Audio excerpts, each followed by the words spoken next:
এই অবস্থা প্রত্যেকটা বছর বর্ষা হলেই এই হাঁটু অবধি জল পার করে আমার বাচ্চা নিয়ে স্কুলে যেতে হচ্ছে।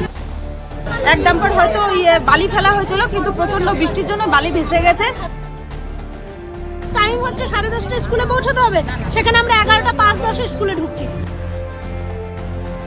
বেহাল অবস্থা ফুলবাড়ির সিপাহীপাড়া এলাকার রাস্তার। বর্ষায় রাস্তার মাঝে থাকা গর্তে জল জমে তৈরি হয়েছে ছোটখাটো পুকুর। সমস্যায় পড়ছেন স্থানীয় মানুষ থেকে শুরু করে ছাত্রছাত্রীরা। অবশেষে রাস্তা সংস্কারের দাবিতে পথ অবরোধে সামিল হলেন ছাত্রছাত্রীদের অভিভাবকেরা। শিলিগুড়ি সংলগ্ন ফুলবাড়ি 2 নম্বর গ্রাম পঞ্চায়েতের ক্যানেল রাস্তা থেকে ভালোবাসা মোড় যাওয়ার রাস্তার মাঝে সিপাহীপাড়া এলাকার রাস্তা দীর্ঘদিন থেকে বেহাল অবস্থায় পড়ে রয়েছে। বৃহস্পতিবার বৃষ্টির মধ্যেই বেহাল রাস্তার জমা জলের মধ্যে দাঁড়িয়ে বিক্ষোভ দেখান ওই রাস্তা দিয়ে যাতায়াতকারী ছাত্রছাত্রীদের অভিভাবকেরা। বিক্ষোভকারীদের মধ্যে কোয়েল মজুমদার ও গার্গী রায়চৌধুরী জানান, হ্যাঁ, আজকে আমাদের এই রাস্তার যা পরিস্থিতি, প্রত্যেকটা দিন দুর্ঘটনা ঘটছে। একদিন টোটো পড়ে যাচ্ছে, ম্যাডাম এখানে পড়ে যাচ্ছে, আমার বাচ্চা টোটো করে যাওয়ার সময় আমার বাচ্চা, আমরা নেমে গেলাম টোটোতে, আমার বাচ্চা ঝুলছে। এই নিয়ে স্কুলে আসা যায়? এই অবস্থা প্রত্যেকটা বছর বর্ষা হলেই এই হাঁটু অবধি জল পার করে আমার বাচ্চা নিয়ে স্কুলে যেতে হচ্ছে। হ্যাঁ, আমার তো কোনো বাড়িতে তো নিশ্চিন্তে তো থাকতে পারছি না। যেখানে আমরা 10 মিনিটের জায়গায় আমরা স্কুলে পৌঁছাই, সেখানে আমাদের 30 মিনিট লাগছে। আমরা ঘুরে ঘুরে আসছি, 10 টাকা টোটো ভাড়া, 30 টাকা টোটো ভাড়া দিয়ে আমাদের আসতে হচ্ছে। 10:30টায় টাইম হচ্ছে 10:30 স্কুলে পৌঁছতে হবে, সেখানে আমরা 11:05 স্কুলে ঢুকছি। আমাদের ঢুকতে নেওয়া, ম্যাডাম আমাদের সাহায্য করছেন যে কি করবেন, রাস্তা এখানে ভাঙা, কিন্তু এটা তো ডেলি হতে পারে না। এটা কি ডেলি সম্ভব? আপনারাই বলুন না, এই হাঁটু অবধি জলে কি করে আমরা আসবো?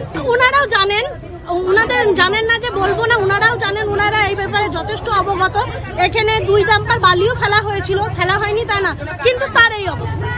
তারপরে এই অবস্থা যে যত তাড়াতাড়ি সম্ভব, 3টে জিনিস আছে, যত তাড়াতাড়ি সম্ভব এই রাস্তাটা ঠিক করে দেওয়া, 2 বড় গাড়ি যেন না যায়, 3 ওই ক্যানেলের সামনে, ব্রিজটার সামনে একটা লোহার ব্যারিকেড করে দিক, যাতে কোনো বড় গাড়ি যাতে না যায়। বড় গাড়ি যদি না যায় তাহলে এই রাস্তাও ভালো থাকবে।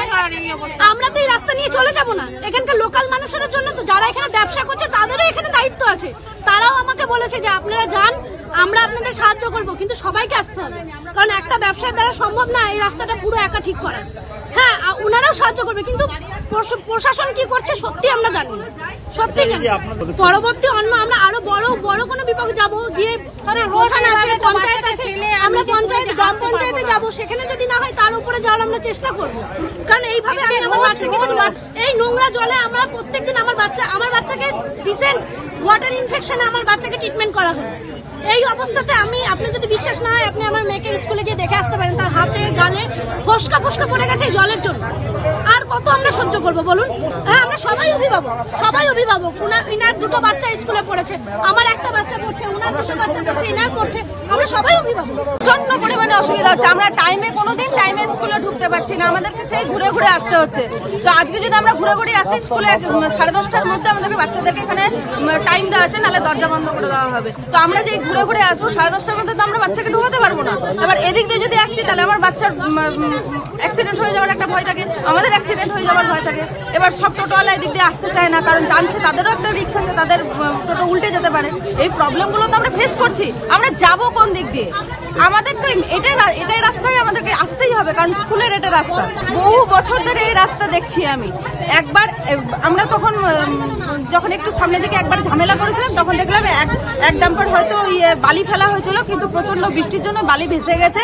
ওই বালি আর এখানে গিয়ে থাকে, কিন্তু পার্মানেন্ট যদি সলিউশন না হয়, রাস্তা যদি সম্পূর্ণভাবে মেরামত না করা হয়, তাহলে কি করে হবে? আমাদের এইটুকুই দাবি, আমরা রাজ্য সরকারের কাছে এইটুকু দাবি করছি, আমাদের এই রাস্তাটা ঠিক করে দিন, কারণ আমাদের বাচ্চাদের ভবিষ্যৎ, এমনকি জনসাধারণের ভবিষ্যৎও এখানে ক্ষতিগ্রস্ত হতে পারে। যে কোনো সময় অ্যাক্সিডেন্ট হবে, অ্যাক্সিডেন্টে যে কোনো সময় যে কোনো কিছু হয়ে যেতে পারে।